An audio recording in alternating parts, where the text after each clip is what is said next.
Hi everyone, happy Sunday. Today's Gospel reading tells the encounter of Jesus with a deaf and dumb man. In the Gospel, Jesus takes the man to one side, puts his fingers in the man's ear and his saliva in his mouth, and thus restores the man's ability to speak and to hear. This might sound a bit yucky and disgusting. We don't really want people to go around putting saliva in our mouths. But actually, if we think about it, Jesus is giving this man a very special gift. Not only is he restoring his ability to talk and to hear, but at the same time, by doing this, he's restoring the man's ability to communicate.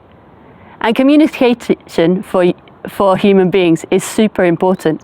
It's what opens the world up to us. It's what helps us to form relationships with others. Now, when Jesus heals the man, he says, "Open up."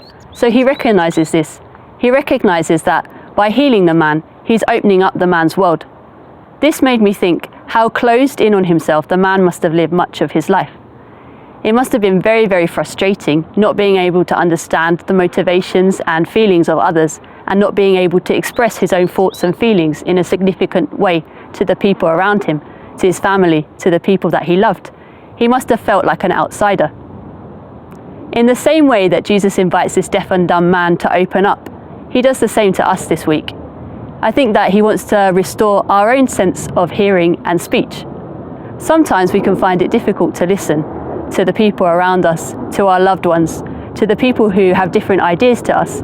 It can be very difficult to enter into their world and embrace it. In the same way, sometimes it can be difficult for us to express what we really think and feel, especially when we don't know if the other person is going to accept it, especially when maybe our opinion isn't very popular, but we feel that it's the right thing to do.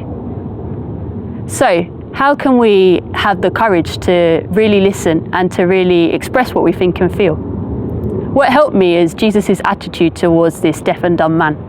When the man approaches Jesus, he tries to express his desire to be healed, but he can't speak, so he must have to do this through lots of gestures that might be difficult to understand. But Jesus is very patient, and what I understood is that not only does he listen to the man, but he tries to go beyond. He tries to open up his heart and his mind to what the man might be wanting to express and to say. And in the same way, maybe we can do that with the people around us, with our friends and family. Maybe we can try and open up our heart and our mind when we're listening to them. Who is Jesus inviting us to listen better to in this week? To our colleagues at work, to our friends, to our brothers and sisters? And who is he inviting us to express ourselves to more? Our family, our parents, our friends, even to him. Let's ask him and join with him in this prayer, that he can open us up, that he can open up our heart, our mind, our ears and our mouth, so that we can truly communicate with others, so that we can truly open up our world, and that we can have these deep and profound relationships that make it so valuable and so worthwhile to be human. I hope you have a super good week, and don't forget to tune in next week. Bye!